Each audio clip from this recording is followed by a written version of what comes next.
Good afternoon. Thank you all so much for tuning in to the last Eccles Alumni virtual road trip stop of 2020.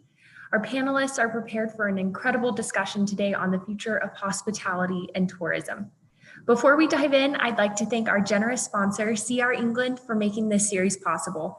It has truly been such a privilege to host these discussions each week with all of you. Here at the David Eccles School of Business, we are all itching to travel again, especially to host alumni events across the US, and we know that you are too. So to kick our discussion off today, why don't you all introduce yourselves in the chat by letting us know where you're looking forward to traveling to when we can do so again safely. You can also utilize the chat function throughout today's event to ask our panelist and our moderator any questions that you may have. Michael Blake will be serving as our moderator today and is currently the Chief Executive Officer of Hospitality Technology Next Generation, HTNG for short. HTNG is the global nonprofit trade association dedicated to advancing the development and implementation of technology in the hospitality industry. Prior to HTNG, Michael served as the Chief Information Officer at Commune Hotels and Resorts, and previously was the CIO for Hyatt, where he set the technology direction for their global footprint. We are so honored to have Michael moderating our panel today. Thank you so much, Michael. I'll pass it over to you to introduce our other panelists. Thank you, Lanksha. Really appreciate it. And yes, I went to the University of Chicago, and I also went to Northwestern. And more importantly, I went to the U. So Giving Tuesday was very difficult. But with that, I'm very happy to have a couple of panelists who are fantastic and great representatives of the hospitality industry. So representing my hometown, the hospitality world, let me just bring in both and everybody at the same time. Marilyn and Jesse, you want to come on up in the virtual stage and join me? There's Marilyn, there's Jesse, welcome. Well, you know, Lanksha did a great job of introducing me. Why don't you take a few moments and why don't you introduce yourself and tell me about your current role in hospitality? Marilyn, please go first. Well, good afternoon, everyone. It's really a pleasure to be with all of you. I come to you from Las Vegas, Nevada, sitting here on the Las Vegas Strip from my office at Wynn, Las Vegas. And I have been in Nevada in the gaming industry since 1988. So, which I'm concerned that maybe some of you are younger than that. So that we'll put that aside. But I have a diverse background, I suppose, in gaming, in that I've worked in a number of functional areas. So got the job in '88, and I was the training manager for one of the casinos down the road. What a great role that was. And expanded into gaming operations, moved to Louisiana to run the riverboat in Shreveport, Louisiana, came back to the Strip and was the SVP of Human Resources for a company that was called Harrah's Entertainment. And Harrah's Entertainment bought Caesars and changed their name back in 2005. I left there after a long career with Harrah's, great company, and came to the Wynn. And so I am delighted to really be here at the Wynn at a 5-star resort, integrated resort, and have been here from 2010. I thought I was retiring in 2013, but came back to this same role in 2019. And so my responsibilities as president of Wynn and Encore Las Vegas are everything on the property reports up to me. So prior to the pandemic, we had 12,000 employees. We have 6 different revenue streams of gaming and hotel and food and beverage, entertainment, and then I have all the G&A areas reporting up to me. So how we fill our hotel and how we get gamblers to come in here and how we market. Those are all super exciting opportunities, but our key business is just like any other business. We have to make sure that we have great customer satisfaction, loyalty, and that revenues end up being greater than expenses. So that's how I spend my time. Oh, Marilyn, thank you very much for that introduction. That's fantastic. And Jesse, what about you? Tell us, because you too are in the Vegas area. That's right. That's right. Yeah. So first of all, Mike, Marilyn, it's great to be with you, and certainly thank you to the alumni group for inviting me on today. I am actually original here. I was born here in Las Vegas, and kind of grew up around the travel and tourism industries, and the Strip, and pretty much knew the location of every casino and what was there. And moved away to go to the U, actually, to get my MBA.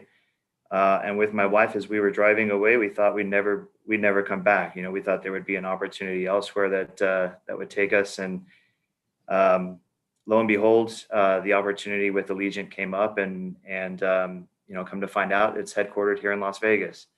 So for full circle, here I am again. But certainly happy to be here, and excited to be part of the travel and tourism industries still today. So I started with Allegiant in 2014, right out of grad school at the U. Started with the FP&A group, and was responsible for budgets within the stations and operations groups, and also providing analyses in order to improve operations within the network here at Allegiant. Also took on some responsibilities with safety and some of the other OCC groups and dispatch and some of those folks. About 2 years in, I took a position with this group here, which is fleet planning and treasury, and started as a fleet transaction manager, pretty much organizing and managing the transactions for our aircraft buying and selling, and really it turned into financing the aircraft, and focusing primarily on that. And that's kind of where I am today, as the director of treasury and corporate finance here, focused on asset finance and corporate finance within the company. Well, thank you for that, Jesse. It's great to have you on today. This year has been crazy. I think I say that for everybody. 2020 is one that'll go down in the history books as unprecedented. I think actually the numbers in RevPAR for the U.S. industry actually live up to that.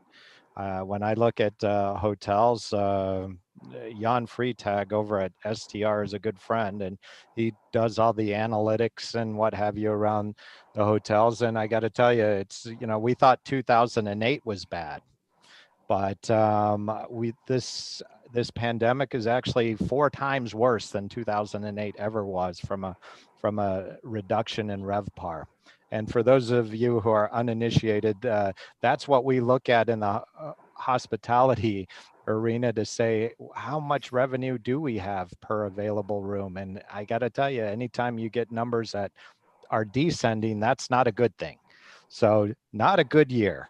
But as I think Rahm Emanuel, that gets attributed to it because he said it in 2008, but it was actually Winston Churchill who said, you never let a good crisis go to waste. So I'm going to let you, Jesse, go ahead and tell us a little bit about what you guys have done in response to the pandemic, both good or bad, or if there's anything that has surprised you. And then Marilyn, I'll ask you the same. Go ahead, Jesse. Yeah, well, I think certainly a lot has surprised me and us this year. I mean, just starting with the pandemic itself, and it's like we hit a wall, in March, and we're still kind of trying to recover from that per se. I think kind of where we are right now, it's been a roller coaster year for sure. I mean, what we've seen as far as revenues and just overall business has really tracked with what the case levels have been, throughout our network and really throughout the U.S. As we see large pockets of increases in cases, we have seen kind of a similar trend of decreases in revenue. people that are maybe holding off on their travel or are afraid to travel, whatever that may be.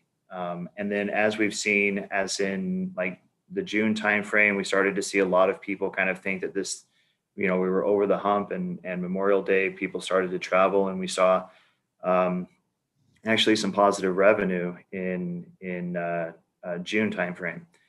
And then obviously that's kind of ebbed and flowed throughout the year. It's for us, and maybe I'm kind of speaking more directly about Allegiant versus, maybe some of the other airlines per se that are in the travel industry, of course. We're centered around leisure travel. And so when leisure travel goes away, that's kind of where our business is. And so you see like the Las Vegas Strip, you see Disneyland, Disney World, and a lot of these resorts that closed down. We didn't really see the impact until those things started to happen. And once they did, that's when we saw the impact versus some of the other legacy carriers that maybe saw it a little bit sooner with business travel. Overall revenues have been down. Right now, I would say they're about, industry wide, I would say they're about 60 to 70% of below what the 2019 levels were. Load factors kind of vary based off of, a particular airline's business model and how they're approaching that. For us, we have not reduced our capacity by much.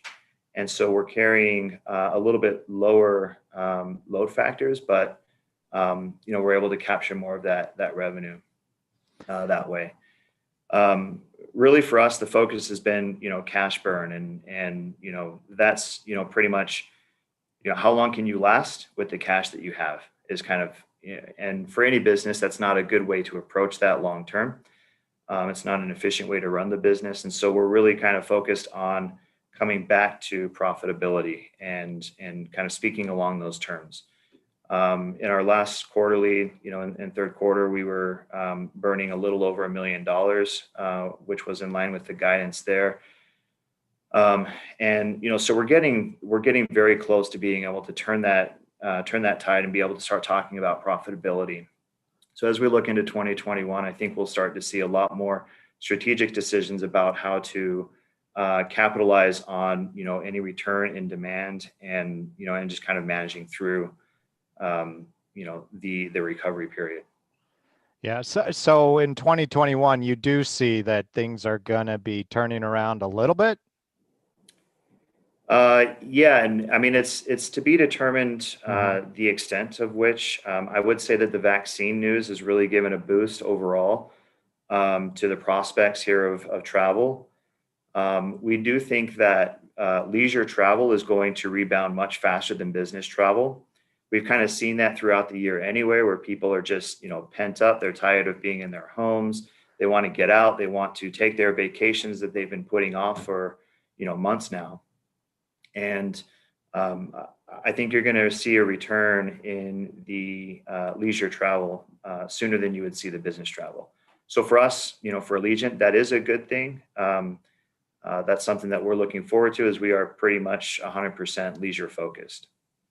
So again, the vaccine is going to help as we get into 2021. If the vaccine here in the coming months, proves to be something that, decreases the number of cases and gets people more comfortable with flying, I think there's a more, bullish, aspect to, or prospect on, how we return in revenues and everything else in 2021. I think a lot of it's still kind of, it's going to be, it's going to be gradual the first half of the year. Maybe we don't get back to full revenue levels by the end of 2021, but I think the general consensus is that we'd be about 70-80% of the way there. Well, two of the panelists are from the Vegas area, and the moderator here is from Chicago. And I really can't wait to get to the Wynn at some point in time, either the Wynn or the Encore. So I am really looking forward, Marilyn, to what have you seen over the past few months? How's it looking? Well, in terms of business, I mean, our occupancy tracks the national news. And so today, we closed down. Let's do a little history. We closed down mid-March. We reopened June the 4th. And in June, we saw a resurgence of business to surprise us, actually. It was favorable, certainly by no means what we had, because we used to sit around in our early planning meetings in 2020 in January and say, this is a perfect year. The convention calendar is perfect. The casino hosting is perfect. We've got all these things. You'd have to be like, there's no way you could mess this up. And, man plans, God laughs, right? And so that's what happened to us. So then, of course, in July, you saw an increase in cases, and occupancy took a difficult dip. And we went out and tried to stimulate demand, obviously, by being, I would say, being in the fight with some of the other 4-star properties. 5-star properties they're very few, really. But when we lower our rate, being the top of the amenity listing, everybody else gets really squashed down. And so we had people here who came to the Wynn on really low rates, and frankly, they never had been experiencing a 5-star resort. And for our customers who came back, it was very discerning, very difficult for them, because it was a totally different group of people who would be inside the Wynn.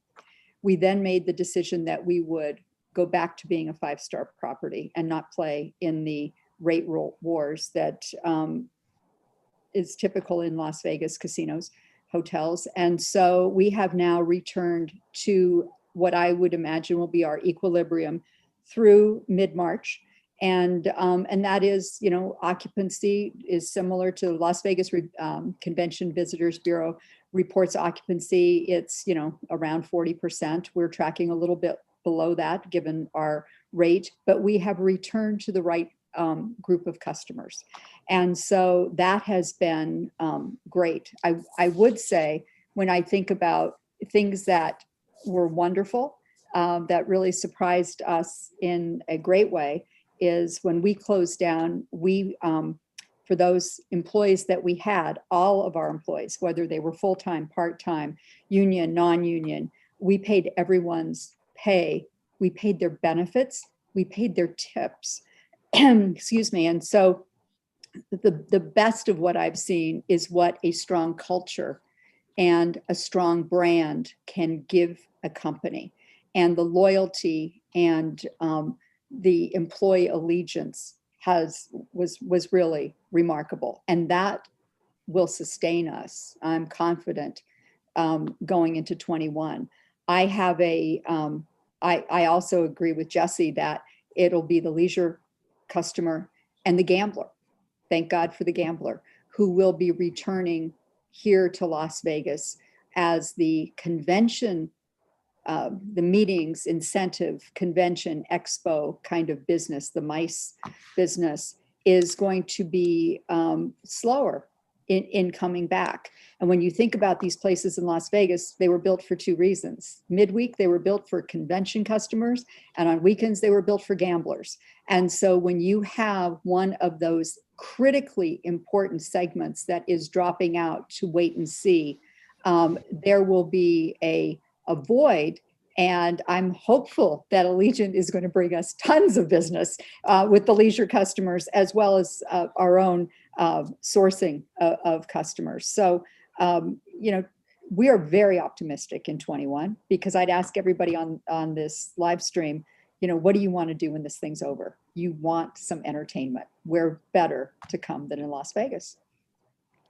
Marilyn, you're absolutely right. I think all of us want to jump on a plane and get out there sooner as opposed to later. What's interesting is you guys absolutely, during this pandemic, were really leading the industry in hospitality, especially around your guidance in safety protocols and your cleaning standards. I remember seeing I think it was 26 to 30 page deck on different cleaning standards and on the room. It was extremely impressive, and I think led the industry, and most of the other industry, including the HLA Safe Stay initiative, kind of jumped on doing that. So we do have a much healthier industry. But another thing which I think is interesting is there's a lot of hotels that are racing to a kind of a contactless experience. Yet 3 years ago, you guys invested in this little thing called Alexa in your rooms. Could you tell us a little bit about that? You know, the Wynn has never been really known for advanced technology. And yet 3 years ago, we did have Alexa. Alexa now lives in every one of our hotel rooms. And originally it was designed for closing the drapes, turning on and off the lights. It's an energy saver in some ways. But during the time that we were closed, as we call it, the shutdown, we continued to enhance Alexa's capabilities. So you can make reservations with Alexa, and people love it. You can turn on different kinds of music. You can turn on the TV. And it's so as a 5-star hotel, which is certified by Forbes travel guide, that you're always looking for the competitive advantage. And at that point in time, Alexa seemed to be a nice to have. And I would say that it's still a nice to have. It's a differentiator for sure. But during the shutdown, we also invested in, self check-in at a kiosk. Also, the Starbucks ordering kind of system, so you can get your coffee, things like that. And what has been interesting, though, in a 5-star experience, one of the reasons people like this experience is it has to do with humans. And so my kiosks are available every day in front of the check-in area, and people will pass it by and go right to the front desk agent. If you come here, it is we have a tactile experience. So if you're a blackjack player, you're going to push the chips in yourself. You don't have to touch the cards by all means, but there's a lot of tactile experiences. And so more so, it became clear to us that we have to clean everything possible. And so it is every night on Graveyard, a different couple tables have all the chips sprayed down and washed. The protocols that we established really through a partnership that we had with the one of the chief epidemiologists at Georgetown University that we were on calls with daily to create our health and safety standards. And we're proud of those. They are just part of the way of doing business, so that if you are at a table or you're at a slot machine and you have finished your play, there's somebody who immediately comes over and wipes it down. We sourced, we all know how hard it was to find Clorox wipes. And I can't imagine how many, we bought millions of masks. You can't walk in our place without being offered a mask if you don't have one, but you can't come in without one. And so we're really proud of those standards. So although I do think touchless technology is important, the real key is the mask, the social distancing, and the cleaning after every person, no matter where they've been in our hotel. Gotcha. Well, I generally don't have any chips at the end of the night to clean. I give them all back to the house. So that's good to hear. Now, Jesse, we got a question from the audience, and I encourage the audience to give us questions throughout, because I'll go ahead and pull them up as we see fit.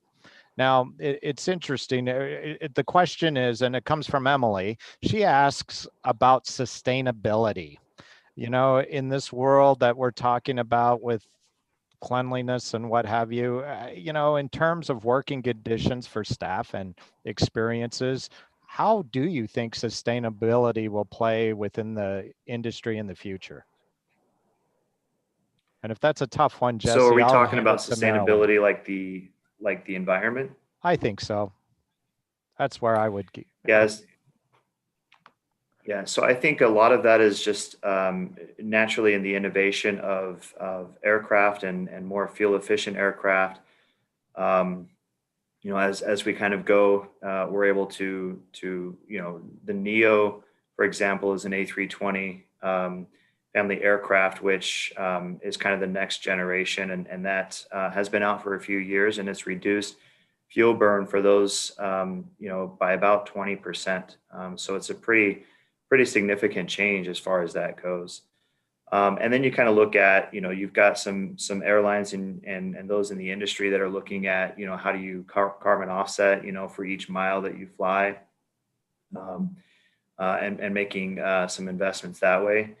And then also just kind of looking at, what kind of aircraft are you flying, and are you flying something that's big and bulky or not necessary for the type of route that you have. It's important that you're flying the right route, and that you're also flying, how can you get the fuel burn down per passenger to the greatest level? And that's really what we're focused on. We are an operator that focuses mainly on used aircraft. So, that naturally comes, we're a little bit of a lagging element when it comes to like the next and best technology for aircraft, but we followed behind that, and so we picked that up eventually. But the other key is the type of aircraft that we have and the number of passengers that we're able to include. When we do fly, we're flying as many people at once. That is not going to increase that fuel burn per passenger as they travel, and so I think that's a big piece as well. Now, Jesse, are you guys keeping the middle rows open right now, or how are you guys handling that? So we don't keep the middle rows open. Mm-hmm. We have various elements, including, first and foremost, we have a kind of a push notification system that if any flight gets over, I think it's 65% load factor or capacity there, then we send out a message to all of the passengers and give them the option if they choose to to go on a different flight or to change their flight if they feel uncomfortable flying with too much capacity there. But we're cleaning the aircraft every night. We use guidelines and there's a chemical, and I don't know the name of it, but there's a chemical process that the entire aircraft is sprayed and cleaned. I think it's a 99.9% germ killing chemical that is sprayed every night on each aircraft in order to reduce any of the germs or the virus or bacteria that you might have at any time. And then we're also handing out personal sterilization kits, masks, wipes, and those for each passenger as they board the aircraft, so that they can, sterilize what they feel is appropriate for their area. And then obviously the masks are mandated on the flights. So it, those steps I think would curb down a lot of the impact of the concern with the transmission of the virus. Gotcha. Well, my eldest son is actually at the University of Utah. He's a sophomore there. He's actually in the Business Scholars Program. So we're very proud of him. And I've taken 2 flights, one to take him to school and one to pick him up, and that was it. And you're talking to a guy who generally goes a couple 100,000 miles around the world a couple of times a year.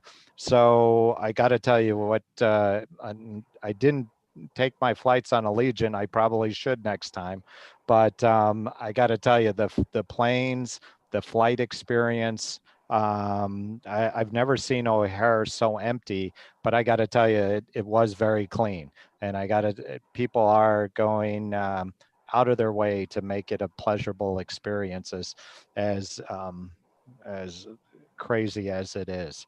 But Marilyn, what about you guys? What are you doing? I alluded to the large standards, but what are you guys doing to make guests feel a little more comfortable in your spaces? Well, clearly when we've gone on this journey, we had different direct mail messages and communication tactics with our guests. And so before people come, we want to be sure that they're very clear about what the current standards are. And so we would have a safety message that would be going so that they would understand if they came in the door, we have a temperature check on everyone who walks through the door. If they are above 100.4 degrees, we have a protocol to move them to the side. It's chilly here in Las Vegas right now. So during the summer, sometimes people would come in and just from the heat, they'd be that way. We have EMTs on site all the time. If we have any suspicion that someone reports themselves with COVID symptoms, that we have them take a test and get their results very quickly. We have a relationship with University Medical Center, UMC, that has been extremely important. Likewise, when they go, wander to the front desk, anytime they're offered a pen to sign everything, it's a brand new pen, it's in a special wrapper. They're informed when they get into their room on their in-room videos what the protocols and standards are. As we all know, the different governors are putting in different standards as the virus progresses. And so we are down to now 25% occupancy in the restaurants. And so imagine that you have a room that, normally could seat 200 at any one particular time. And so you're down to 50 customers. And so people need to be well aware of that. In addition, you have to have a reservation to be seated. You have to be actively eating or drinking to remove your mask. So on the customer side, we've tried to communicate that and make sure that people are aware this is what will be expected. And frankly, there are no exceptions. On the employee side, we also want to communicate how we consider our employee safety critical. And so prior to anyone coming back to work, everyone had a COVID test. And then we determined that a big concern, of course, is the asymptomatic folks who are walking around. They don't know they have COVID and they're infecting others. And so we now have random every 2 weeks numbers of people who go, our employees who go and get tested. And so we select 300 people. They are from a variety of all the departments, with the goal being to identify someone who may have COVID that they didn't know, and so that we can have them self-quarantine. We certainly have, our employee policies are such that we want you to tell us when you are not feeling well. And so employees have to complete a health survey. I fill one out every day. All of us do. And so if you can't come to work, we'll pay you. Don't come to work and perhaps get others sick. And then finally, we're in the process of building our own COVID lab. So we have really, you can either be a leader or a follower during a crisis. And we have selected the path of being a leader. And so in our convention space, we are building our own COVID lab. We're in active discussions with medical providers and how do we return people safely to groups. And so, we've toured a number of government officials to how we could do it without having people on their device share with others that they are at the point of the test COVID free. And we've been able to figure out some protocols such that will help us both in entertainment. We have 2 large theaters. In our nightclubs, we're known for our Excess Lounge and our Encore Beach Club, as well as in the convention space. And so where people gather, we are trying to ensure that there will be some safety. Perhaps, if we're lucky, the vaccine will happen faster rather than slower, and all the protocols about proving that you're COVID-free will be for naught.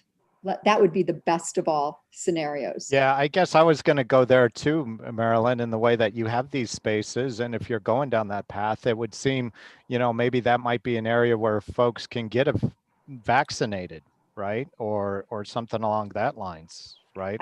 It would be great if that happened. It sounds right now that there's a food fight going on to who gets to go first, second, and third. So it has sounded that I think somebody on the news today said by June, everybody who wants Bill Gates, by June, everybody who wants a COVID vaccination will have had the opportunity to get one. So we could turn that into a variety of different things. It wasn't in the big scheme of things for us. The expense was less than the push to get business back. Gotcha. And I'm just curious about some of the amenities. I mean, you guys have one of the best buffets, or you used to, in Las Vegas. What does that look like these days? Well, I'm so glad you asked about the buffet. We really wanted, our pitch was we're super safe, and it's the same Las Vegas experience as much as we could under the regulations. There's no entertainment, there's no nightclubs. So we believe that was bringing back a buffet. And so, buffets are a long-standing tradition in Las Vegas. People come here, they eat whatever they want, they go back as many times. But we knew that we couldn't have people touching the utensils. And the ability to have people go and walk up to the buffet line and have our servers dish it out was just a logistics nightmare. So instead, we retooled the entire buffet team such that you would sit at the table, a server would come over to you, and you would tell them a couple items you wanted. They would go and get them and bring them back to you. And we tried that for 2 full months, losing a ton of money because guess what? That wasn't a buffet. Yeah. And so, we have always been of the impression that we're going to allow our customers to lead the way. And their point was, this isn't a buffet. We don't like it. So we ended up closing the buffet. And I think that will be one of the last things that happens again. That because, food is very, very up close and personal, and you don't want other people touching your food. So there's just not a safe way to do it. We have, I think, somebody else who's tried to do it where you come up to the server and they dish it out.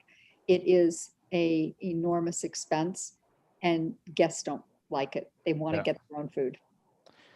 Well, Marilyn, I got to tell you, many during this pandemic have the COVID-15. I actually lost 15 pounds because I haven't been able to hit those buffets. But Jesse, we only have a few minutes left. Our time is gone. It's hard to believe. If you could give one piece of advice to some of the students on the line about their careers and what they're thinking about, what would you give them? And unfortunately, we got to keep it kind of brief. So go ahead and shoot. Sure. Well, Marilyn, first of all, when you do open the buffet, I'll be the first one there. Great. I would say, as far as advice goes, when you're in an organization, I think the greatest way that you can bring value is to find where that value is. Don't be afraid to do something. It doesn't have to be just in your wheelhouse. It doesn't have to be, part of your job description. Look for, there's always plates that are falling, cups that are falling, essentially, and be the ones to grab those and to take those on and find a way to innovate or to become, to make something better.